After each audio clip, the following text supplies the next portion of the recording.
본 방송에서 제공하는 부동산 정보는 투자 판단에 대한 참고 자료입니다. 방송에서 제공하는 부동산 물건의 가치, 가격 상승 및 가격 하락에 대해서는 방송사에서 보장하지 않습니다. 투자에 유의하시기 바랍니다. 본 방송 제작진 및 출연진은 방송통신심의위원회 규정을 준수합니다.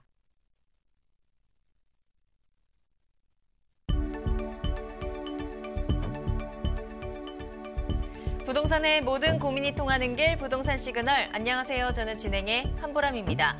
자, 매년 봄하면 주택시장에서 가장 설레는 시즌이죠. 분양시장의 성수기가 시작이 되는 달이기도 한데요. 특히 입학 시즌하고 맞물려서 교육 환경, 교육 특화 차별성을 내세운 아파트들이 주목을 받고 있습니다. 실제로 분양시장에서 이 교육 환경이 좋은 단지의 경우에는 높은 청약 경쟁률을 보이면서 완판 행진을 기록하고 있다고 하네요. 자, 저희 부동산 시그널에서는 부동산 전문가 이슈 진단과 상담을 통해서 부동산 시장이 주는 시그널과 함께 여러분들의 부동산 궁금증을 해결해드리고 있습니다.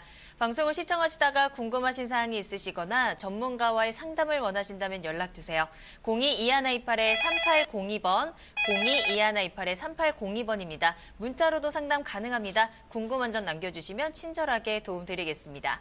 그리고 유튜브를 통해서 실시간 채팅 참여 가능하십니다. 유튜브에 알토마토를 검색하시거나 주소를 직접 입력하고 들어오시면 되는데요. 여러분들의 많은 참여 기다리고 있겠습니다. 자, 그럼 부동산 시그널 참여 방법 보시고 본격적으로 출발합니다. 부동산의 모든 고민이 통하는 길, 부동산 시그널. 여러분도 참여하실 수 있습니다. 첫 번째, 유튜브 라이브 방송을 통한 실시간 참여. 유튜브에서 알토마토를 검색하거나 주소를 입력해 들어오세요. 실시간 채팅창에 여러분의 궁금증을 올려주시면 바로바로 해결해 드립니다. 두 번째, 전화 및 문자 참여. 02-2128-3802번으로 전화 주시거나 문자를 보내주세요. 상담을 통해 여러분의 부동산 고민을 해결해 드립니다. 당신이 궁금한 부동산 궁금증, 시그널을 보내주세요. 네, 오늘 함께해 주실 전문가분 소개해드립니다. 오늘은 더굿경제연구소의 민철기 이사님과 함께할게요. 이사님 안녕하세요. 안녕하세요. 민철기입니다. 오늘도 좋은 정보를 가지고 여러분을 찾아뵙도록 하겠습니다. 네, 오늘 이사님과 함께 이슈 시그널부터 시작해 보겠습니다. 자, 저희가 주택을 매매할 때 실거래가를 신고하게 되어 있는데요. 이게 이제 매매할 때뿐만 아니라 전월세도 이 신고를 의무화하는 방안이 수면 위로 떠오르면서 다시 한번 부동산 시장 또 술렁이고 있습니다. 자, 이사님 좀 자세한 설명이 필요할 것 같아요. 오늘은 계속 정부의 정책 중에 하나이긴 한데 전월세 실거래가 신고를 하겠다는 얘기가 계속 나오고 있어서 그거에 대해서 그게 어떤 내용인지, 그리고 임대인과 임차인 또 정부의 입장에는 어떤 내용이 있는지에 대해서 간략하게 살펴보도록 하고요. 먼저 오늘의 이슈 시그널을 준비했습니다. 잠시 영상을 보고 돌아오도록 하겠습니다.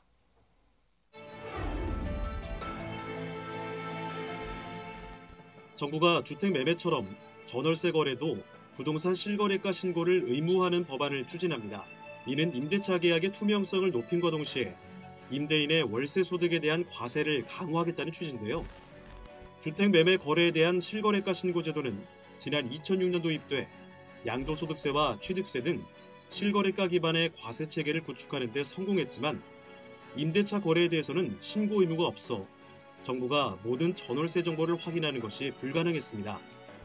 하지만 앞으로 임대인은 전월세 계약을 맺을 때 계약 기간과 임대료 등 계약 내용을 신고해야 하는 신고 의무가 부과되며 동시에 전월세 내역을 공개해 그동안 임대소득세를 내지 않던 사람들에게도 세금을 부과합니다. 또한 국토교통부는 신고 대상을 주택으로 한정하고 오피스텔이나 고시원 등 비주택은 제외하는 내용의 개정안을 올 상반기 중 의원 입법 형태로 추진할 계획인 것으로 알려졌습니다. 가장 큰 변화는 주택 임대인에 대한 월세 수입에 철저한 과세가 가능해진다는 점이며 임대 수입에 대해 철저한 과세가 가능해진 만큼 달라진 환경에 따라 임대사업 영유를 재검토하는 집주인도 늘어날 전망입니다. 전문가들은 이 제도가 시행되면 임대차 시장에 엄청난 파장을 가져올 것으로 보고 있는데요. 부동산 시그널과 함께 하시면서 더 자세히 알아보시죠. 네, 금방 영상에서 보셨듯이 사실 이 제도가 시행이 되면 그 임대사업자를 하시는 분들이나 다른 분들은 거의 뭐 땅급 이상으로 파급 효과가 클 것이라고 예상이 됩니다. 그래서 그거에 대해서 영상에 나온 것 제외를 하고 어떤 부분에 대해서 어떤 내용들이 앞으로 실행될 것이고 어떤 효과가 있을지에 대해서 제가 간략하게 말씀을 드리도록 하겠습니다. 일단 전월세 신고래가 신고 제도를 보기 전에 그거의 뭐 근거법이라고 될 수도 있고 아니면 뭐 먼저 시행을 했던 것이기 때문에 보시면 부동산 거래 실거래가 신고 제도에 대해서 간략하게 살펴보고 그 실거래가를 보도록 하겠습니다. 우선 부동산 거래 실거래가 신고의 법적 근거는 뭐 의원 입법 형태로 이것도 만들어졌는데 부동산 거래 신고에 관한 법률이라고 중개사법에 결정이 돼 있는데 그 신고 법률에 의해서 바로 모든 부동산을 거래할 때는 실제 거래되는 금액으로 신고해라 라고 적용이 돼 있고 현재 중개사를 공인중개사가 매매 거래를 했다면 공인중개사가 계약 체결일부터 30일 이내에, 60일 이내에 그리고 뭐 당사자가 직접 했다면 직접 당사자가 거래되기 전에 신고를 하게 돼 있습니다. 그래서 신고를 하지 않으면 상당한 금액의 과태료가 적용이 되기 때문에 지금 거의 신고를 한다고 법에 의해서 신고를 한다고 보시면 되고요. 이 근거는 일기 참여정부 2005년 8.131 대책이라는 대책이 발표되고 나서 빠른 입법 과정을 거쳐서 바로 2006년부터 시행을 했고 여러 시청자분들이 알고 계시는 등기부등본이라는 곳에 이제 실질적으로 실거래가가 지금 적용이 되는데 그것은 2006년 7월부터 거의 모든 등기부등본에 다 적용이 되는 그렇게 보시면 되겠습니다. 이 제도의 가장 큰 효과는 바로 거래세입니다. 거래세라는 것은 크게 두 가지로 나눌 수 있는데 하나는 이제 취득할 때 드는 취득세 그리고 또 하나는 뭐 부동산을 양도할 때 내는 양도세 이렇게 크게 두 가지로 나눠서 거래세가 되는데 예전에는 이 제도가 시행되기 전에 이 취득세는 보통 뭐 기준시가라든지 아니면 시가표준액이라든지 그런 다른 기준으로 적용을 하다가 이 제도가 시행되면서 거의 실거래가 그러니까 실제로 시가표준액은 실제 거래되는 금액의 50%에서 뭐 40% 정도까지 적용을 했는데 뭐 100% 다 적용을 하면서 상당히 많은 취득세가 올라가는 효과가 벌어졌고 또 하나는 양도소득세도 마찬가지로 예전에 취득했던 기준시가, 현재 기준시가를 정해서 나갔기 때문에 생각보다 많은 금액이 나가지 않다가 이 제도가 시행되면서 양도세가 급격하게 증가되는 그래서 거래세의 세수가 상당히 증가되는 효과가 있었습니다. 그래서 많은 부작용도 있었고 처음에는 뭐 업계약선이 다운계약선이 이런 것들이 많이 횡행이 되다가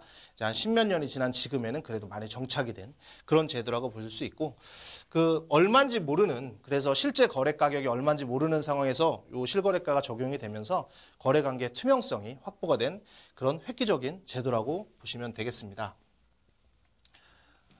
그리고 나서 그러면 왜 전월세 실거래가 쟁고가 자꾸 지금 얘기가 나오고 뭐 사실 보유세 증가라든지 뭐 양도세 증가라든지 여러 가지 정부 정책이 나왔음에도 불구하고 지금 왜 그러면 부동산 실거래가에 그 전월세 실거래가 신고를 하게 됐는지에 대해서 이유가 있습니다. 그 이유를 잠깐 살펴보시면 이게 이제 전국 기준에 전국에 673만 가구가 지금 임대로 낼 수 있는 가능한 가구가 바로 673만 가구. 이 중에 여기 보시면 22.8% 153만 가구만이 등록이 되어 있다는 얘기입니다. 이 등록은 현재는 지금 실거래가 제도가 안 되기 때문에 현재로 등록할 수 있는 길은 크게 뭐 확정일자를 받으려고 갔을 때 확정일자를 받으러 가면 이제 확정일자를 근거로 해서 얼마다 이렇게 확정을 하고 두 번째는 확정일자가 아닌 뭐 임대사업자 등록을 할 때라든지 그런 거 외에는 지금 확인할 수 있는 길이 없습니다. 근데 그런 거를 따졌을 때는 지금 22%만이 임대사업자 실거래가 신고가 되고 있고 나머지 77% 거의 80% 가까이는 실제로 얼마로 임대가 있는지 월세가 얼마가 있는지 또는 전세가 얼마 있는지를 전혀 알지 못하는 그런 현상이 지금 자꾸 생겨나고 계속 그렇게 이어지고 있다고 보시면 되고 크게 서울로만 따로 봤을 때도 서울에는 거의 120만 가구에 임대 가능한 그런 주택이 있고 이 주택 중에 58%가 현재 안 돼 있는 즉 60% 이상 60% 거의 60% 정도가 아무런 신고도 되지 않고 그냥 투명성 없이 그냥 음성적으로 나타나 있다는 거 이렇게 이해를 하시면 될 것 같아서 상당히 크게 지금 영향이 있습니다. 그래서 이런 것들이 이제 음지에 있던 것을 양지로 드러내자. 그래서 이거를 과세를 할 것이냐. 과세에 대한 표준으로 삼자 아니면 실제로 지금 임대 시장이나 이런 것들을 파악할 수 없는 상황에서 정확하게 임대 시장을 파악을 해서 과세의 표준으로 삼고 어떤 세수의 증대를 위해서 뭔가를 해야 되겠다는 그런 얘기들이 계속 나오면서 지금 전월세 실거래가 신고제도가 지금 나오게 되었고, 가장 크게 여기서 보실 거는 보시면 이제 임대료에 대해서 보시면 되겠습니다. 임대인 입장에서는 가장 큰 건 아까 말씀드린 대로 세금이 증가를 합니다. 지금까지는 거의 80% 정도를 거의 과세 표준에 신고를 안 했기 때문에 뭐 누락이 됐던 것도 많고, 그리고 거기에다가 원래 작년까지만 해도 그 임대 소득에 대해서 2천만 원까지 분리과세를 해서 면제를 하던 거지, 이제는 과세를 하기 시작합니다. 그래서 이제 양성으로 나와야 되는데, 그거와 더불어져서 지금 임대인 입장에서는 각종 세금들이 많이 올라가는 그런 효과가 있습니다. 지금 세금을 하나씩 구체적으로 보시면 어떤 세금이 증가하냐면, 보겠습니다. 임대인 입장에서의 세금은 원래 내지 않던 그 2천만 원 이하의 약간 작은 소득들은 거의 신고를 하지 않습니다. 임대사업자를 내지 않는 한 거의 신고를 하지 않기 때문에, 임대사업자를 안 내는 거에 대해서 세금이 계속 안 내던 것을 이제 이 실거래가가 신고가 되면 무조건 다 양지로 나와서 세금이 증가되는 현상이 벌어지고, 그중에서 이제 간주임대료라는 부분이 있습니다. 이 간주임대료라는 건 뭐냐면, 뭐 듣는 분들이 좀 생소할 수 있는데, 월세를 할 때, 반전세라는 월세를 할 때의 보증금과 그다음에 전세를 할 때의 보증금, 전세를 할 때의 보증금이 있는데, 이 금액을 두 개 합쳤을 때, 이 보증금을 두 개를 합쳤을 때 그거에 대해서 과세하는 기준을 삼는데, 월세 같은 경우는 매달 얼마씩 들어오는 거를 표준으로 삼아서 간단하지만, 이 보증금은 뭐 당장 매달 받는 것이 아니기 때문에 기준으로 삼는 금액이 상당히 어려운 데에 대비해서, 그래서 이 보증금에 대해서 이 금액이 얼마다라고 이제 간주임대료라는 거를 확인하게 되어 있습니다. 그 간주임대료를 확인하게 되어 있는데, 이 보시면 전월세 보증금, 뭐 전세뿐만 아니라 월세, 또 보증금을 환산해서 과세하려는 기준으로 삼는 간주임대료라는 것이 있고, 이 간주임대료는 모든 주택에 대해서 다 적용하지는 않습니다. 그래서 뭐 한 주택이나 1주택이나 2주택 정도는 그 전세만을 가지고 있을 때는 과세를 하지 않고, 적어도 3주택 이상이 되면 그거에 대해서 간주임대료를 환산해서 적용을 하게 되고, 예시를 한번 보실게요. 이거는 기준은 일단 부부 합산으로 무조건 세 채 이상이고, 뭐 월세만 있는 경우는 한 채는 아니고 두 채부터 과세를 하게 됩니다. 근데 이런 경우는 보통 전세가 어느 정도 껴 있는 거는 세 채 이상이라고 보시면 되고, 여기 소형주택 제외라고 되어 있는 부분은 작년하고 약간 달라진 내용이 있어서 소개를 해드리면, 작년에는 이제 60제곱미터 이하, 그리고 3억 원 이하면 제외를 해줬다가, 올해부터는 이것이 40제곱미터 이하로 바뀌고 2억 원 이하의 소형주택으로 바뀌었습니다. 그래서 이런 소형주택은 제외를 하고 그거 외에 3주택 이상일 경우에 적용을 한다는 의미고요.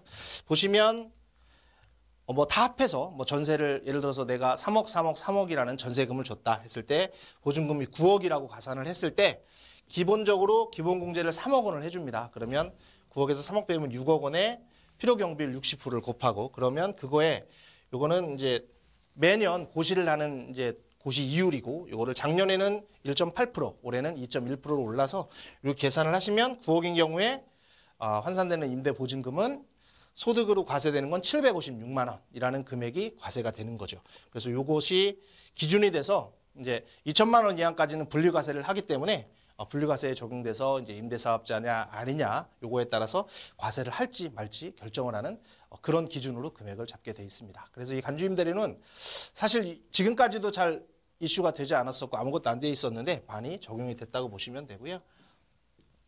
그리고 임대인 입장에서는 세금이 증가하는데, 임차인 입장에서는 어떤 효과가 있느냐를 간단하게 보시면, 임차인 입장에서는 바로 증여세가 나올 수 있는 거죠. 그러니까 지금 아까 서울에서도 거의 40% 정도, 60% 정도가 신고를 안 하는 이유는, 뭐 좀 젊으신 분들이나 좀 나이가 좀 어린 사람들이 신혼집이나 어떤 거를 구할 때 보증금을 할 때는 사실 부모의 입장에서 부모가 대여를 해주는 경우가 생각보다 상당히 많이 있습니다. 근데 그 큰 금액 같은 경우가 전세 보증금으로 들어가면 그거에 대해서 추징이나 세금이나 이런 것들이 많이 나올 수 있는데, 그래서 그거를 피하기 위해서 거의 신고를 하지 않는 경우가 상당히 많은데, 그것이 이제 밖으로 다 나오게 되면 이게 증여세에 대해서, 그러니까 작은 거래에 대해서 확정하게 되기 때문에 증여세가 나올 수 있는 현상이 있고, 그리고 이제 계속해서 양지로 나오다 보면 개인이 임대를 내놓는 그런 임대 주택수가 줄어들 수가 있습니다. 그럼 임차인 입장에서는 그거에 따른 공급이 줄어들기 때문에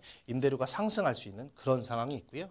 그리고 정부 입장을 간단하게 보면, 정부의 입장은 이것은 의원 입법 형태, 즉 2006년에 했던 것처럼 부동산 거래 신고에 관한 법률을 개정해서 전월세 신고를 하겠다는 겁니다. 그 입법상에 상당히 큰 난항이 이루어지지 않을까. 사실 부동산 거래 신고 같은 경우는 무조건 등기라는 제도를 하려면 신고를 해야 되기 때문에 그렇게 어렵지 않게 입법적인 난항이 없이 갔는데, 이것은 사실 반드시 신고해야 되는 건 아니고 신고를 안 했을 때 어떤 찾아내는 방식이라든지 이런 것들이 상당히 어려울 수 있습니다. 그래서 입법을 할 때 어떤 다른 단체들이나 이런 걸로 인해서 상당히 많은 입법상의 난항이 이루어질 수 있다라는 부분이 좀 있고요. 그리고 사실 안 내는 세금을 내야 된다는 인식이 되게 강합니다. 지금 원래 사실 세금을 내야 되는 거고 실질적으로 안 내던 세금이 나아지는 건데, 그래도 내지 않던 사람들 입장에서는 이 세금을 안 내는 부분에 대한 조세 저항이 상당히 강해서 사실 이 조세 저항 부분이 상당히 강하지 않을까. 왜냐하면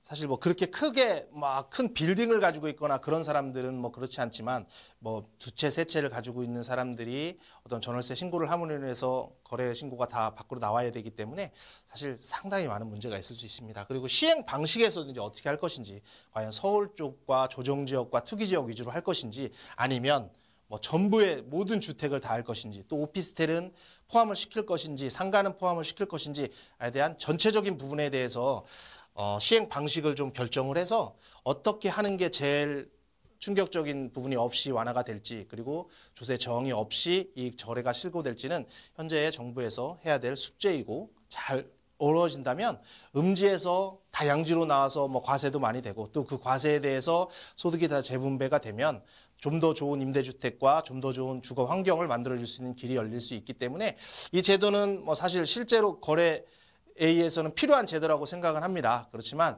여러 가지 보완책이나 대비책을 만들어서 잘 실행을 한다면 좋은 제도라고 생각되고, 이 제도는 꼭 잘 되었으면 좋겠다는 게 제 개인적인 생각입니다.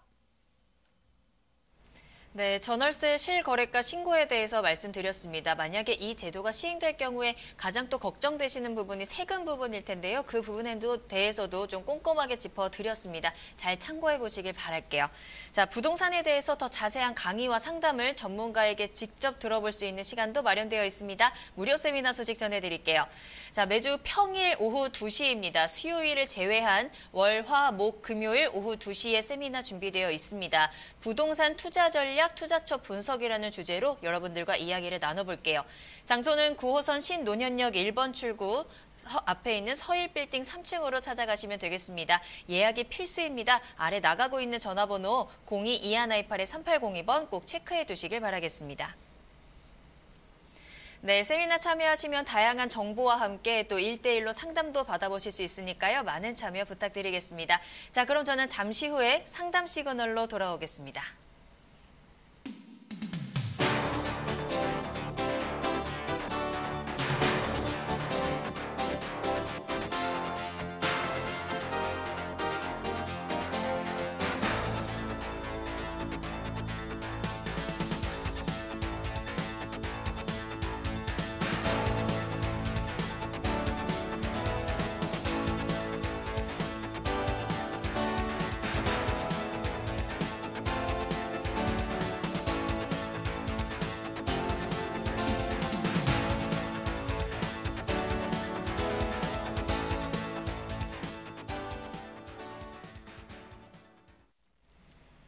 네, 여러분들의 부동산 궁금증을 해결해드리는 부동산 상담 시그널입니다. 부동산 시그널만의 다양한 분석을 이용해서 확실한 시그널 보내드리겠습니다. 자, 오늘도 민철기 이사님과 함께 여러분들의 궁금증 하나하나 풀어보도록 할게요. 자, 오늘 첫 번째로 만나볼 사연은요. 문자로 보내주신 사연 확인해 보겠습니다. 자, 끝번호 3545번으로 보내주신 문자 사연이네요. 2006년에 창신동 투룸 다세대 주택을 1억 1천만 원에 구입을 했습니다. 전세는 7천만 원인데요. 매도를 할까요? 계속 가지고 있을까요? 라고 사연을 남겨주셨어요. 자, 종로구 창신동입니다. 아무래도 6호선 동묘앞역 근처인 것 같은데요. 2006년에 매수를 하셨기 때문에 벌써 10년이 넘게 보유를 하고 계세요. 계속 가지고 가야 될지 파는 게 좋을지 앞으로의 향후 전망 살펴보도록 하겠습니다. 이사님, 어떻게 하면 좋을까요?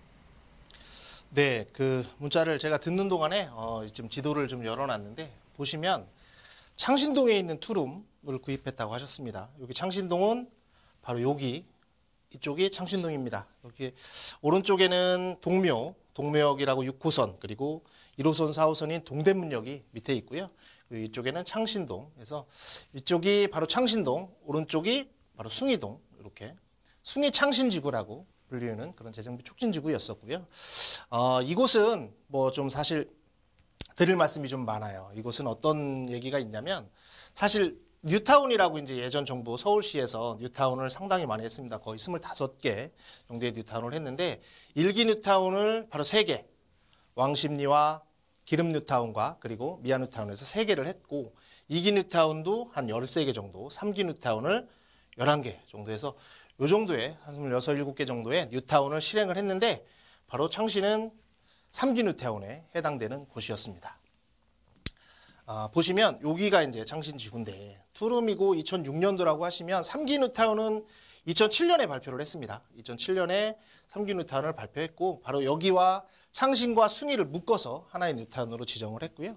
이쪽에도 뭐 1구역부터 시작해서 뭐 14, 15구역까지 상당히 많은 구역으로 뉴타운을 지정을 했다고 보시면 되는데 1억 1000이면 어디에 위치하는지는 잘 모르겠습니다. 제가 위치는 모르겠지만 아마 뭐 이 정도나 뭐 이 정도에 위치하는 것 같긴 한데 1억 1000이면 사실 이때 당시에는 상당히 괜찮은 금액으로 매수를 하신 거라고 보여집니다. 2007년에 뉴타운이 지정이 됐기 때문에 2005년, 2004년부터 시작해서 계속 이쪽이 지정된다는 얘기들이 계속 나와서 많이 올랐던 상황이었고 뭐 1억 1000이었다면 이것이 한 1억 4천, 5천까지는 올라갔었을 거예요. 근데 지금은 사실 지정이 됐던 곳의 뉴타운이 거의 서울시 직권으로 또는 뭐 요구에 의해서 거의 360가지 정도가 해제가 됐기 때문에 그중에 해제된 지역 중에 하나가 바로 이 창신동입니다. 그래서 2013년 사실 제일 먼저 해제가 됐습니다. 뉴타운에서는 국민들의 동의에 의해서 제일 먼저 2013년에 해제가 된 곳이 또 이 숭이 창신 뉴타운이었고 그래서 제일 먼저 해제가 되면서 도심 재생 구역으로 선정이 돼서 이곳에 지금 이 표시된 보시면 이 표시된 이곳에 거의 200억 가까이의 자금이 지금 들어가서 도시 재생이 된 곳입니다. 이곳이. 근데 사실 뭐 저도 얼마 전에 한번 가봤었는데 가보면 뭐 사실 정비된 것들이 생각보다 많지 않습니다. 200억이라는 금액이 들어간 것 대비해서는 거의 뭐 자금도 뭐 별로 표시가 안 나게끔 들어와 있어서 사실 좀 그런 곳이긴 합니다. 근데 사실 입지적인 면은 뭐 상당히 뛰어난 곳입니다. 여기는 바로 종로구에 위치한 곳이고 그리고 여기는 이 창신동은 또 장점이 가격 대비해서 임대 수요가 상당히 많습니다. 임대 수요를 한번 잠깐 보여드리면 제 지적 편집도를 잠깐 볼게요. 그러면 여기 밑에 이렇게 색깔 표시되어 있는 부분, 여기 분홍색으로 표시되어 있는 이 부분이 바로 상당히 넓은 부분. 이쪽이 뭐 종구, 중로구, 동대문구의 밑에 있는 이 지역이 바로 전체 상업지역이 상당히 많이 밀집된 곳입니다. 동대문 DDP도 있고 그리고 이 창신동 밑에는 상당히 많은 봉색 공장이나 이런 것들이 들어있고 그거에 대비해서 이 창신동은 상당히 많은 그 저렴한 임대 수요가 있는 곳입니다. 그러다 보니까 임대 수요는 임차 수요는 상당히 많고 지금 내용은 집값이 1억 1000에 사셔서 7천만 원의 전세가 있다고 생각하시면 갭이 지금 4천 정도 갭이 되시는데 뭐 그리고 전세 수요는 꾸준하다고 생각이 되고 그리고 이 창신동은 앞으로도 이 상업 지역의 발달과 동시에 같이 상업 발달이 될 것이고 이 위쪽에 있는 보문동이나 지금 다 개발이 되어 있기 때문에 기간이 좀 걸릴 수는 있지만 이 주거지역 중심으로 해서 다시 한번 재개발이라든지 뭐 뉴타운은 좀 어려울 수 있지만 이 지역의 재개발은 다시 한번 우러날 우려가 있기 때문에 그리고 이곳이 재개발이 된다 그러면 솔직히 서울에서는 상당히 좋은 곳에 위치한 입지가 상당히 훌륭한 주택으로 변모를 할 수 있어서 뭐 부담이 되지 않으신다면 뭐 당장 자금에 부담이 되신다면 매도를 하시지만 자금적인 부담이 없으시거나 조금은 더 여유 있게 가질 수 있다면 충분한 임차 수요가 있는 곳이기 때문에 좀 보유를 하시는 게 제가 보기엔 더 낫다라는 견해를 드리고 싶습니다. 네, 종로구 창신동에 대해서 살펴드렸습니다. 뉴타운에 대한 이슈가 있었던 지역이었어요. 아무래도 2006년에 들어가셨으면 아무래도 이런 부분들을 좀 기대하고 들어가셨던 것 같은데요. 자, 어쨌든 간에 입지가 굉장히 좋습니다. 앞으로의 임차 수요도 끊이지 않을 것으로 보인다. 그래서 일단은 조금 더 길게 천천히 보유를 하시면서 다음 재개발이나 재건축을 좀 기다려보시는 게 좋을 것 같다라고 말씀을 해주셨어요. 잘 참고하셔서 앞으로의 성공 투자하시길 바라겠습니다. 자, 계속해서 계속해서 방송을 시청하시다가 궁금하신 사항이 있으시거나 전문가와의 상담을 원하신다면 언제든지 연락 주시기 바랍니다. 02-2128-3802번, 02-2128-3802번 문자와 전화 모두 활짝 열어두고 기다리겠습니다. 자, 이번에 민철 기사님과 함께 두 번째로 만나볼 사연, 문자 사연으로 역시 만나볼게요. 끝번호 3998번으로 보내주신 사연 확인합니다. 자, 경기도에 거주하고 있는 30대 부부인데요. 서울에 집을 사야 할까요? 그냥 경기도에 있을까요? 라는 질문을 남겨주셨어요. 아무래도 신혼부부들이 가장 많이 하는 고민 중에 하나가 아닐까 싶어요. 결혼 후에 앞으로의 미래 계획을 세우는 과정에서 부동산 투자에 관심을 가집니다. 자, 근데 내가 계속 서울에 집을 살아야 되는 건 아닌가? 내가 서울이 아닌 수도권이나 지방에 있을 경우에 부동산 투자 서울이 답이 아닐까? 걱정하시는 분들도 많을 것 같은데요. 자, 과연 어떻게 하면 좋을지 한번 점검을 받아보도록 할게요. 자, 계속 서울에 집을 사도록 한번 투자를 도전해 봐야 되는지, 경기도에 거주를 해야 되는지, 이사님 어떻게 하면 좋을까요? 사실 뭐 문자를 보고 과연 이제 어떻게 제가 말씀을 드려야 될지가 상당히 어려운 부분이긴 합니다. 근데 제가 이 문자만 봤을 때는 이분은 서울에 거주를 하시는 분인 것 같아요. 서울에 직장을 다니시는 분인 것 같아요. 근데 뭐 어떠까지 여러 가지 상황에 의해서 그냥 경기도에 있기 때문에 경기도에서 출퇴근을 하시는 그런 부부라고 여겨지고요. 이거에 대해서는 일단 결론부터 말씀을 드리면 저는 그 서울에는 기회가 있으실 때 좋은 곳이 있다면 사라라고 말씀을 저는 드리고 싶습니다. 그리고 그거에 대해서는 이렇게 설명을 해드릴게요. 이거는 그냥 제가 판서를 하기 위해서 그냥 만들어 놓은 화면이고요. 서울은 사실 이제 서울이라는 곳이 이렇게 있다고 치면 여기가 서울이고요. 그리고 여기가 이제 싸고 있는 곳이 경기도라고 보시면 됩니다. 지금 이분은 여기에서 여기로 이제 출퇴근을 하시고 있다고 보시면 돼요. 그러면 그냥 단순하게 생각을 하셔서 주택도 하나의 재화입니다. 하나의 물건이면 바로 공급과 수요에 의해서 모든 것들이 만들어진다. 이렇게 단순하게 일단 이해를 하시고 접근을 하시면 좋을 것 같아요. 공급과 수요. 그러면 서울에 집을 사야 되느냐? 과연 제가 요즘 되게 많이 받는 질문이 서울에 집을 사야 되느냐? 서울의 집값이 오르겠느냐? 떨어지겠느냐? 뭐 이런 얘기들을 상당히 많이 합니다. 물론 뭐 100% 이게 서울의 집값이 오른다, 떨어진다 이렇게 맞출 수 있는 전문가들은 사실 많지 않아요. 근데 사실 그냥 단순하게 공급과 수요적인 측면에서 봤을 때 서울을 한번 보면 과연 어떨까라는 부분을 그냥 간단하게 말씀을 드리면, 자, 공급이 많아지면 당연히 가격은 떨어지게 돼 있습니다. 파는 사람이 많으면 사는 사람이 뭐 일정하다는 전제하에 그러면 가격은 떨어지게 돼 있고, 그러면 공급이 줄어들면 사는 사람이 일정하다고 전제하면 가격은 오르게 돼 있습니다. 부동산도 마찬가지의 개념인데 과연 그럼 서울은 공급이 많으냐 적으냐를 따지면 되죠. 서울이라는 것을 바라보는 수요는 서울에 지금 현재 거의 980만, 거의 1000만 가까이가 살고 있고 경기도에 1200만 명이 살고 있습니다. 근데 경기도에 사시는 1200만 명의 대부분은 서울에서 직장을 출퇴근하시는 분들도 상당히 많아서 서울에 대해서 가고 싶으신 분들, 그리고 서울에 살고 싶으신 분들의 수요층은 상당히 많은 전제를 할게요. 그러면 기본적으로 수요는 많다는 걸 전제하고 과연 공급이 어떻게 될 것이냐를 보면 되는데, 서울에는 마곡을 마지막으로 해서 더 이상은 택지를 개발하거나 대규모의 어떤 만 세대, 2만 세대, 거의 7만 세대, 8만 세대가 들어올 수 있는 그런 대규모의 택지는 없다고 봅니다. 그러면 크게는 두 가지죠. 하나는 기존에 갖고 있는 다주택자들이 과연 집을 팔 것이냐. 집을 그 사람들이 팔아줘야 공급이 늘어나는데, 제가 보기에는 지금 현재 임대사업자로 등록한 수가 40만이고 40만의 임대사업자가 들어와 있는데 그 40만 중에 상당히 적은 수만 지금 판매를 할 거라고 예상이 됩니다. 그러면 시중에 나올 수 있는 없고, 그리고 아까 서울에 118만의 어떤 주택 임대 가능한 수가 있는데 40만 중에 상당히 많은 수가 서울에 임대사업자를 냈기 때문에 그분들은 어떤 과태료나 이런 것도 있기 때문에 판매를 못한다고 보면 이거에 대한 공급은 없을 거라고 보고, 그러면 신규 주택으로 뭔가를 만들어야 됩니다. 신규 주택으로 만들어야 되는데 신규 주택 수도 지금 재건축과 재개발 같은 그런 걸로 인해서 신규 주택이 만들어질 수밖에 없어요. 지금 마곡 제외하고는 택지 개발이 없기 때문에. 그렇다면 과연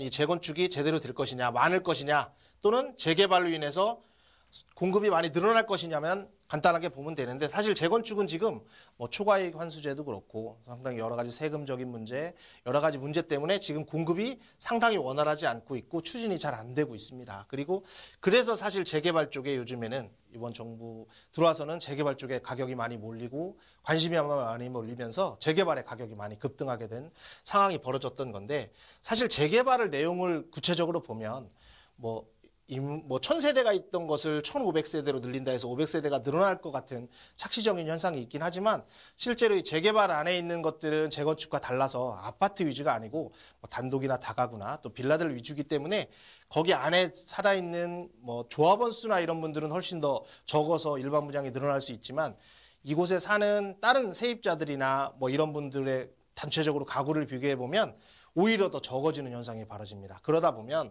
이것도 실질적으로 많이 공급이 늘어나지 않는 그런 현상이 벌어질 수 있고 재개발에 대해서도 다시금 이번에 오늘 뭐 신문이나 이런 걸 보니까 조금 더 정부가 제한을 하겠다 뭐 이런 차원으로 나와 있는 것이라서 이것도 그럼 공급이 늘어나지 않는다고 보여집니다. 그러면 신규도 늘어날 공급이 없고 그리고 아까 말씀드린 그 기존에 있는 다주택자들이 물건을 많이 내놓을 수도 없다면 서울의 공급량은 계속해서 줄어들 수밖에 없다라고 보는 게 제 판단이고요. 그렇다고 본다면 집값이 줄어들면 이곳에 올려놓은 수요는 많은데 계속해서 집값이 공급이 줄어든다면 가격은 제가 보기엔 계속 오를 수 있는 가능성이 훨씬 더 많다라고 예상이 되고요. 그래서 경기도에서 지금 서울로 당장 들어오시는 것이 어렵다면 본인의 어떤 자금 스케줄이라든지 어떤 계획이나 그리고 위치 같은 거, 직주 근접이 제일 중요하니까 직장과 관련된 위치 정도를 잘 고민을 하셔서 뭐 좋은 곳에 좋은 위치가 있다면 그곳에 가서 투자를 하시고 또는 갭 투자를 하시거나 또는 뭐 좀 대출을 활용하셔서 들어가셔서 그곳에서 직장 가까이 사시고 하는 것이 제가 보기엔 훨씬 더 좋은 투자 방법이 아닐까 싶은 생각이 들어서 저는 서울에 집을 사라고 말씀을 드리고 싶습니다. 자, 기회가 있을 때 잡는 게 중요할 것 같아요. 기회가 있다면 서울에 투자를 해보는 게 더 좋다라고 말씀을 해주셨어요. 하지만 본인의 자금이라든지 직장이라든지 여러 가지 생활 인프라들을 또 잘 고려해보시는 것도 중요할 것 같습니다. 자, 서울에 내 집 한 채 있는 거 정말 쉽지 않아요. 정말 많은 분들이 서울에 집 한 채 갖고 싶어 하시는데 자, 그렇다면 이 좋은 타이밍을 언제 잡아야 될까 또 궁금하실 텐데요. 그럴 때 언제든지 저희 부동산 시그널로 시그널 보내주시면 저희가 답변 드리겠습니다. 전화 상담 열어둘게요. 02-2128-3802번, 02-2128-3802번입니다. 문자로도 상담 가능하다는 점 언제든지 연락 남겨주시길 바라겠습니다. 자, 그리고 더 자세한 정보는요. 무료 세미나를 참석해보시면 더 좋을 것 같습니다. 전문가에게 직접 부동산 강의와 상담을 들어볼 수 있는 무료 세미나 마련되어 있는데요. 평일 오후 2시입니다. 월, 화, 목, 금요일 오후 2시에 세미나 준비되어 있어요. 9호선 신논현역 1번 출구 앞에 서일빌딩 3층으로 찾아가시면 되겠습니다. 주제는 부동산 투자 전략, 투자처 분석이라는 주제로 여러분들과 이야기 나눠볼 거고요. 또 강의가 끝난 이후에는 여러분들의 1:1 상담도 도와드리고 있습니다. 예약 꼭 하고 찾아가세요. 아래 전화번호 체크해 두시길 바라겠습니다. 네, 세미나 참여를 희망하시거나 계속해서 궁금하신 사항이 있다면 다시 한번 연락 주시기 바랍니다. 02-2128-3802번, 02-2128-3802번 열어두도록 할게요. 그리고 현재 유튜브 실시간 채팅창도 활짝 열려 있습니다.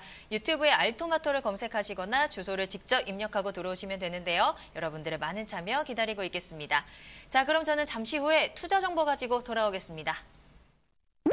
부동산의 모든 고민이 통하는 길, 부동산 시그널. 여러분도 참여하실 수 있습니다. 첫 번째, 유튜브 라이브 방송을 통한 실시간 참여. 유튜브에서 알토마토를 검색하거나 주소를 입력해 들어오세요. 실시간 채팅창에 여러분의 궁금증을 올려주시면 바로바로 해결해 드립니다. 두 번째, 전화 및 문자 참여. 02-2128-3802번으로 전화 주시거나 문자를 보내주세요. 상담을 통해 여러분의 부동산 고민을 해결해 드립니다. 당신이 궁금한 부동산 궁금증, 시그널을 보내주세요. 부동산이 주는 시그널을 파악해 부동산에 대해서 분석해드리는 부동산 시그널. 계속해서 민철기 이사님과 함께하고 있습니다. 이번에는 투자 정보 알아보는 시간입니다. 자, 오늘 민철기 이사님과 함께 처음으로 방문해볼 부동산은요. 파주로 가볼게요. 파주 운정 신도시입니다. 와동동에 위치한 오피스텔인데요. 먼저 기본 정보부터 알아보도록 할게요. 네, 오늘은 파주시에 있는 운정 그 운정 신도시에 있는 오피스텔로 한번 가보도록 하겠습니다.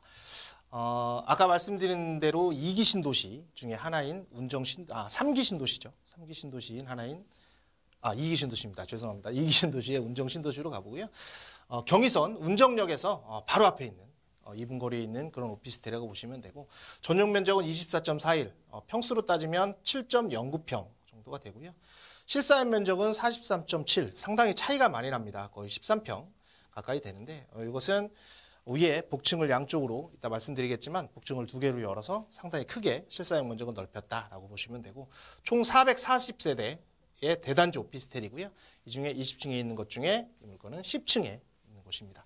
분리형 투룸이라고 하는 방 2개, 그리고 거실 하나, 욕실, 그리고 준공은 지금 시작해서 2020년 내년 10월 정도에 준공이 예정돼 있고요. 가격은 1억 5천만 원에 보실 수 있는 오피스텔이라고 보시면 될 것 같습니다. 네, 이 파주가요. 예전에만 해도 좀 전원주택이 인기가 있었던 것으로 저는 기억을 하고 있거든요. 그런데 최근에 교통도 발달이 되고 또 산업단지가 많이 들어오면서 신축 건물들 많이 올라오고 있더라고요. 오늘 저희가 소개해드리는 부동산도 그중에 하나가 아닐까 싶습니다. 자, 그럼 먼저 파주 운정신도시 어떤 곳인지 입지 확인해 볼게요. 이곳은 바로 이곳이 운정역입니다. 이곳이 운정역이고, 이곳이 운정역인데 이곳이 이제 경의선, 이 위에가 뭐 금촌역이라고 불리는 금촌역이고, 밑에는 야당역이라고 보시는데, 이곳은 운정역은 이제 군정역과 더불어서 경의선 급행이 지나가는 열차의 역이라고 보시면 되고, 현재는 이 야당역 쪽에 상업지구가 많이 형성이 되어 있습니다. 그렇지만 이제 대규모 운정 신도시가 1기, 2기, 3기가 있는데 거의 다 이제 3기 신도시로 작업을 하고 공사를 하고 있고, 1기 신도시, 2기 신도시는 거의 입주를 했기 때문에 지금 이제 상업지구가 다 들어온다고 보시면 되고, 이곳에 바로 위치한 이 입지에 위치한 곳이라고 보시면 될 것 같고요. 그리고 좀 크게 보시면 이 운정신도시는 바로 옆에 교화신도시라는 곳이 있고, 위에는 뭐 파주 LCD 단지, 상당히 큰 300만 평 규모의 단지가 있고, 뭐 탄현 출판단지라든지, 그 밑에는 일산 신도시가 바로 위치한 곳이고, 이 보시면 이게 신도시 현황입니다. 이쪽이 교화지구, 이제 이 옆에 바로 자유로가 지나가고 있고요. 자유로 옆에 있는 교화지구, 그 안쪽에 운정 1, 2지구, 그리고 현재 공사 중인 3지구, 이곳에 위치해 있고, 그중에 가장 핵심인 운정역에 위치한 오피스텔 업무시설이라고 보시면 될 것 같습니다. 네, 파주 운정신도시에 위치한 오피스텔 소개해드리고 있습니다. 제2자유로랑도 굉장히 가깝고, 여기에 GTX 노선 또 BRT 노선까지 교통의 호재가 계속해서 기다리고 있는 곳이에요. 교통이 편리해지면 인구 이동이 많아지고, 그러면 가치 상승 따라올 수밖에 없는 곳입니다. 자, 그만큼 호재들 기대됩니다. 또 교통 호재 말고도 다른 호재들은 어떤 게 있는지 한꺼번에 확인해 볼까요? 네, 그 업무시설, 특히 이제 오피스텔을 이제 투자를 하시거나 어떤 관심 있는 물건으로 보실 때 가장 중요한 것은 2가지입니다. 첫 번째는 제일 중요한 거는 이제 얼마나 가까운 역세권에 중개하느냐, 역세권 앞에 있는 곳이냐. 두 번째는 얼마나 많은 일자리가 주변에 있느냐.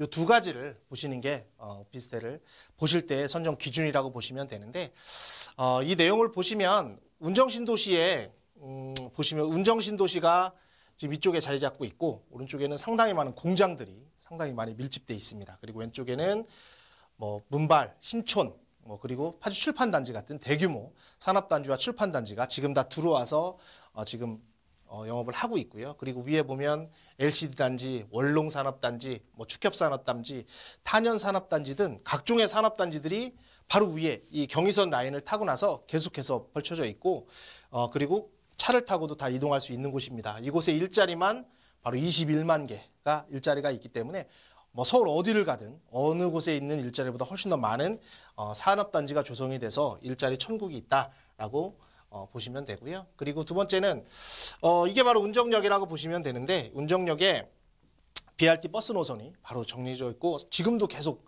버스 노선이 많이 다니고 있고요. 운정역은 특이하게 운정역 바로 앞에 경기도에서 제일 큰 운정호수공원이 이렇게 지류가 지나가고 있습니다. 이제 메인 호수가 있고 지류가 지나가는 곳을 바로 멋있는 다리를 건너서 오면 바로 이 중심 상업지구가 있는데, 사실 운정신도시에서 제일 좀 부족하다라고 생각되는 건 멋있는 백화점이라든지 이런 시설들이 사실은 아직은 없습니다. 여러 구분별로 해서 상업시설들이 많이 들어가 있는데 실제로 그 아파트나 백화점이나 이런 것들이 없는데 이곳에 지금 현대에서 백화점을 추진 중에 있고요. 그리고 건너자마자 바로 이곳이 중심상업지구입니다. 이 중심상업지구에 지금은 아직은 뭐 개발이 덜 돼 있지만 지금 계속해서 공사를 진행 중이면서 조만간에 이 모든 산업단지가 들어올 것이다 라고 보시면 될 것 같습니다. 그리고 중심상업지에 있는 곳이다. 그리고 뭐 사실 운정하면 제일 핵심은 GTS 노선입니다. 지금 GTS A, C, B 노선 중에 A 노선은 지금 착공을 시작해서 2023년이면 개통을 예정하고 있기 때문에 그래서 지금 현재 운정 신도시의 가장 큰 장점은 위에 아까 말씀드린 산업단지로 올라가는 그런 21만 개의 일자리가 있다고 치면 이제 GTX A 노선이 만들어지는 2023년에는 이 GTX를 타고 운정에서 이 삼성, 제일 많은 일자리가 많은 삼성까지 20분 만에 갈 수 있기 때문에 상당히 큰 호재라고 보여줄 수 있고요. 그리고 마지막으로 지금 공사 중입니다. 이 공사 중인데 서울 문산 고속도로라는 고속도로가 지금 개통 예정이 있습니다. 이것은 서울 문산 고속도로는 위에 문산에서부터 타고 내려와서 운정 신도시 금촌이라는 IC를 거쳐서 강병문로 쪽까지 근데 연결하는 이런 고속도로고 지금에서 아마 2022년 3년이면은 이것도 사실 아마 개통이 될 예정에 있는데 요 자체만으로 봐서는 사실 뭐 그렇게 큰 고속도로의 역할을 하지 못할 수도 있습니다. 지금 사실 운정에서 서울까지 나오기에는 제1자유로와 제2자유로가 있는데 사실 그 제1자유로, 제2자유로도 서울까지는 그렇게 많이 막히는 여기 정도까지는 막히는 곳이 아니기 때문에 사실 이걸로 인해서 좀 분산의 효과는 있지만 그렇게 큰 효과는 없지만 지금 이 큰 지도를 보시면 이게 파주문산 고속도로에서 광명까지 연결이 되고 이것이 평택을 통해서 서해안 벨트라인으로 쫙 내려가는 그 지금 현재 정부에서 추진하는 서해안 중심 사업의 핵심 축이 바로 파주문산 고속도로이기 때문에 그리고 또 하나는 이 북한 쪽으로 그 교류가 많이 활발하게 진행되는 와중에 하나의 큰 벨트로 형성될 곳이기 때문에 이 고속도로의 개통은 이 파주 일대, 운정 일대에 상당히 큰 호재로 자리를 잡을 수 있을 것 같습니다. 네, 일자리 많은 곳, 앞으로 계속해서 사람이 모이게 될 곳, 파주 운정 신도시였습니다. 자, 2020년에 준공이 예정되어 있는 오피스텔이에요. 자, 그러면 건물에 대해서 조금 더 자세히 알아보도록 할게요. 건물 특징을 살펴보면 이제 참고 사진을 한번 보시면 총 20층 구매로 이루어지고 총 세대는 바로 440세대. 440세대가 이루어질 것이고 특이한 거는 이 7층에 뭐 카페테리아라든지 어떤 운동시설이라든지 어떤 커뮤니티들이 다 들어서 이 안에 있는 거주민들이 상당히 편하게 살 수 있는 그런 곳이라고 보여지고요. 그리고 이 방 구조는 아까 말씀드린 대로 참 특이한 거는 거실로 들어와서 이게 현관문으로 들어와서 양쪽에 복층으로 되어 있습니다. 계단을 양쪽으로 이용해서 이쪽도 침실로 사용할 수 있고 이쪽도 침실로 사용할 수 있고 이게 다 서비스 공간이기 때문에 아까 말씀드린 대로 실질적으로 전용 면적은 7평, 7.09평 정도 다 되는데 실제로 2호까지 확장을 하면 거의 13평 정도를 쓸 수 있기 때문에 적어도 2가구 정도가 이렇게 거주를 해서 살 수 있는 그런 오피스텔이라고 보여집니다. 네, 앞서도 제가 잠깐 말씀드렸지만 이쪽에 최근에 신축 건물들이 많이 올라오고 있어요. 그래서 누가 더 살기 좋은 건물을 만들어내느냐 이런 경쟁도 계속 치열할 것 같거든요. 그렇기 때문에 편의시설이라든지 뭐 생활의 편리함 걱정 안 하셔도 될 수 있는 그런 부동산 정보 전해드리고 있습니다. 자, 그럼 이제 가장 중요한 부분, 가격적인 부분 알아봐야 되겠죠? 어느 정도에 형성될까요? 가격은 말씀드린 대로 1억 5천만 원 정도 예상을 합니다. 여기 이제 옵션이나 이런 것에 따라서 가격은 조금 달라질 것 같고요. 그리고 전세는 지금 1억 1천만 원 정도 예상을 해서 실투자금으로 전세로 했을 때는 4천만 원에 가능하시고 월세를 했을 때는 뭐 1천에 60만 원 정도가 예상이 되기 때문에 대출은 1억 5천에 60% 계산을 해서 실제로 예상되는 금액은 5천만 원 정도의 이자를 빼고 레버리지를 하시면 이 정도 금액으로 실투자 금액은 5천만 원 정도가 예상이 될 것 같습니다. 그리고 사실 이것을 오피스텔을 투자하는 데 있어서 투자 포인트를 살펴보면 바로 이겁니다. 그 근처에 상당히 많은 산업단지가 있다. 즉 21만 개 일자리가 있는 곳에 급행열차가 있는 경의선에 있는 운정역에 인접한 오피스텔이라고 보시면 되고 그 GTX A 노선이 착공을 했고 현재 3호선이 대화에서 운정까지 오는 걸로 연장선이 지금 얘기가 되어 있고 거의 정부 자금으로 하기 때문에 추진이 확철시 되고 있습니다. 그래서 이것이 충족되면 하나의 버스뿐만 아니라 지하철까지 같이 들어오는 것이 있고, 그리고 아까 보시면 업무타운 바로 앞에 법조타운이라든지 행정타운이 지금 예상이 되어 있고 지금 공사를 하고 있기 때문에 그거에 인해서 양질의 일자리가 더 많이 늘어난다. 그리고 이 파주 운정지구는 남북 경협의 가장 중심이 되고 핵심이 되는 지역이기 때문에 이 지역은 앞으로 향후 발전이 가능한 그런 곳이라고 보여집니다. 네, 파주 운정신도시 와동동에 위치한 오피스텔 소개해드렸습니다. 굉장히 앞으로의 개발 호재가 가득 차 있는 곳에 비교적 낮은 가격으로 투자가 가능한 투자 정보 전해드렸어요. 계속해서 궁금하신 사항이 있으시거나 더 자세한 상담을 원하신다면 연락 주시길 바랄게요. 02-2128-3802번, 02-2128-3802번 열어두도록 하겠습니다. 자, 이번에는 두 번째 투자 정보로 넘어가 볼게요. 파주에서 이제는 서울로 건너가 보겠습니다. 동대문구 전농동에 위치한 다세대 주택 소개해드립니다. 먼저 기본 정보부터 알아볼게요. 네, 많은 거리를 왔습니다. 시간으로 뭐 시간이 걸리진 않지만 그래도 이제 서울의 중심을 한번 보도록 하겠습니다. 지금 소개해드릴 것은 아까 말씀드린 경의중앙선이 지나가는 곳이기도 하고 1호선이 지나가는 곳이기도 하고 지금 이번에 개통된 분당선이 지나가는 청량리역, 지금 교통의 허브라고 불리는 청량역에서 도보로 3분에서 4분 정도 거리가 되고요. 대지 면적은 16.5, 실사용 면적은 35제곱미터를 가지고 있는 곳이고 총 6층 건물 중에 3층에 위치하여 있고 그다음에 투룸 건물로 되어 있습니다. 이것은 이제 분리형이 아니라 실제로 투룸이 있고 거실이 있고 욕실이 있고 그리고 지금 공사가 진행 중이기 때문에 2019년 6월에 준공이 예상되는 곳이고 예상 매매가는 4억에 예상을 하고 있습니다. 네, 청량리역에서 도보로 3분 정도 거리에 위치한 다세대 주택입니다. 며칠 전에 뉴스를 보니까 봄 분양 성수기에 이 청량리를 주목해야 된다 이런 기사도 있던데요. 그만큼 이 지역이 앞으로의 교통 호재라든지 재개발에 대한 호재까지 줄지어서 기다리고 있는 곳이 바로 이곳이 아닐까 싶어요. 자, 그러면 저희가 소개해드리는 이 전농동 입지와 함께 또 호재들까지 정리해 보도록 할게요. 자, 전농동 하면 뭐 아마 들어보셨을 거예요. 마용성이라는 단어를 시청자분들이 많이 드셔보셨을 텐데 요즘에는 마용성의 청마용성이라는 용어로 많이 불리고 있다고 합니다. 즉 마용성을 따라잡을 수 있는 강북 중에 최장의 강자가 청량리 쪽에 전농동이다라고 보시면 될 것 같고요. 이 청량리역을 지금 이곳에 봤을 때 바로 위치하는 다세대주택은 바로 전농 뉴타운 9구역 지금 재개발 정비 구역을 지정하고 있는 곳이고요. 지금 지정이 조만간에 될 곳이라고 보시면 됩니다. 이로는 바로 앞에 서울시립대 그리고 외국어대하고 경희대 그리고 뭐 고려대, 카이스트 같은 정말 명문 학군들이 자리 잡고 있고 그리고 이 청량역에서의 제일 입지는 사실 청량역이 제일 가깝다. 앞으로 교통 라인이 10개 이상 들어올 청량역이 제일 가깝다라고 보시는 게 제일 좋을 것 같고요. 그리고 하나씩 보시면 이 지역은 바로 이 정비구역 안에 들어있는 곳입니다. 바로 이쪽이 청량리역이고 청량역 밑에 전농 9구역이라고 해서 지금 추진위원회는 만들어져 있고 이번에 정비구역에 대해서 고시공람을 했고 지금 이제 조만간에 발표가 될 바로 시기에 있는 안에 있는 주택이라고 보시면 될 것 같고요.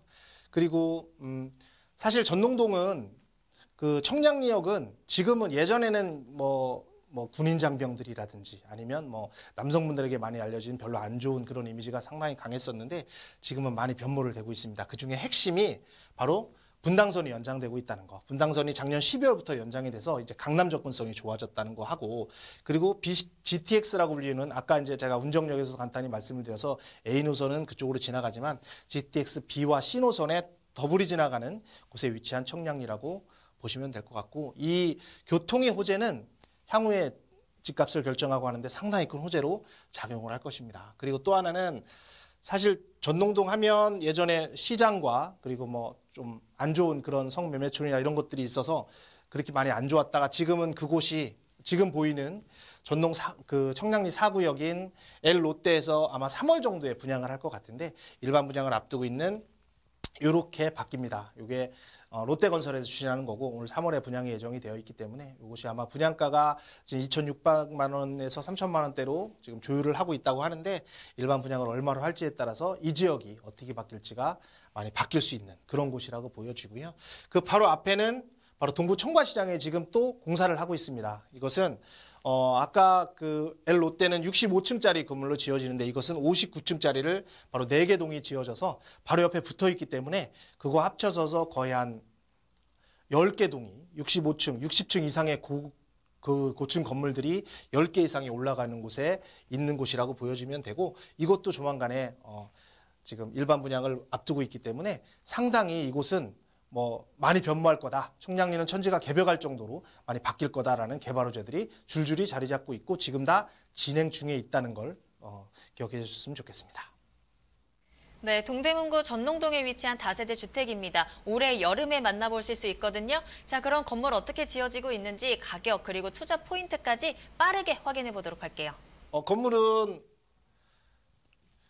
이제 이렇게 되어 있고 안에 이제 엘리베이터가 지어지고 총 6층짜리 건물입니다. 6층의 엘리베이터와 모든 마감 자리는 친환경 자재를 사용해서 건물이 준공이 되면 바로 들어갈 수 있는 곳이고, 그리고 아까 투룸으로 주어지는데 그곳에 뭐 신발, 뭐 TV라든지 이런 기본적인 자재들이 다 들어가 있어서 실소유자들이 들어가서도 또는 뭐 이곳에 사는 그 학생들이라든지 아니면 신혼부부들이 들어가셔도 충분히 재밌게 살 수 있는 곳이라고 보여지고요. 가격은 지금 저희가 예상하는 거는 4억 원 예상을 하고 있습니다. 그리고 전세는 지금의 시세가 2억 2천만 원 정도 되기 때문에 실투자금은 1억 8천만 원이 되겠고요. 그다음에 월세는 1,000만 원에 70만 원, 그리고 대출은 1억 6천 정도가 예상이 되기 때문에 실제로 투자금은 2억 3천만 원에 이 다세주택을 보실 수 있을 것 같습니다.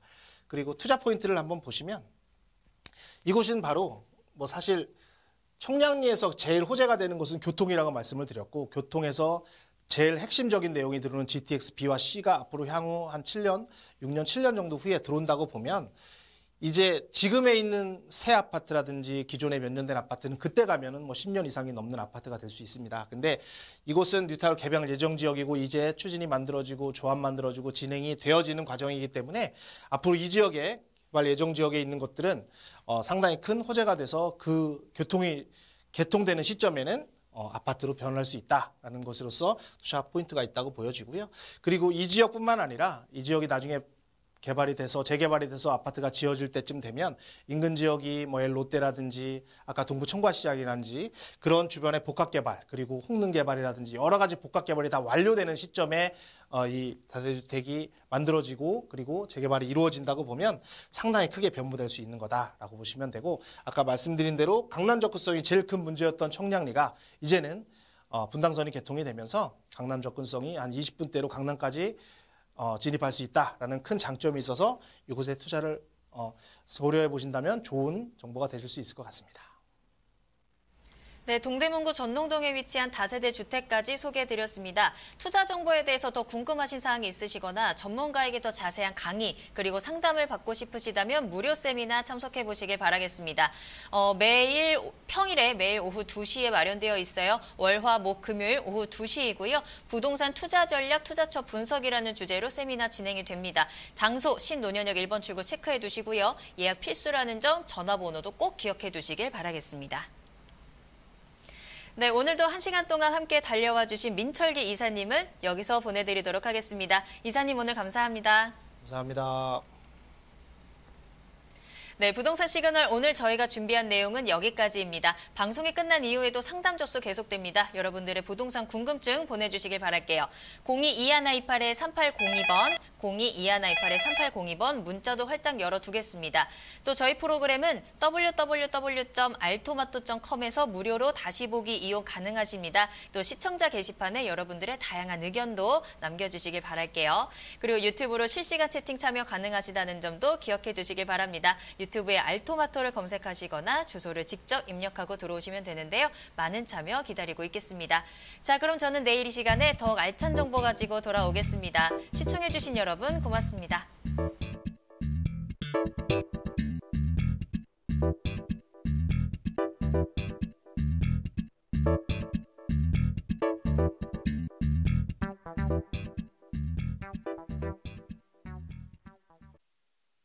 본 방송에서 제공하는 부동산 정보는 투자 판단에 대한 참고 자료입니다. 방송에서 제공하는 부동산 물건의 가치, 가격 상승 및 가격 하락에 대해서는 방송사에서 보장하지 않습니다. 투자에 유의하시기 바랍니다. 본 방송 제작진 및 출연진은 방송통신심의위원회 규정을 준수합니다.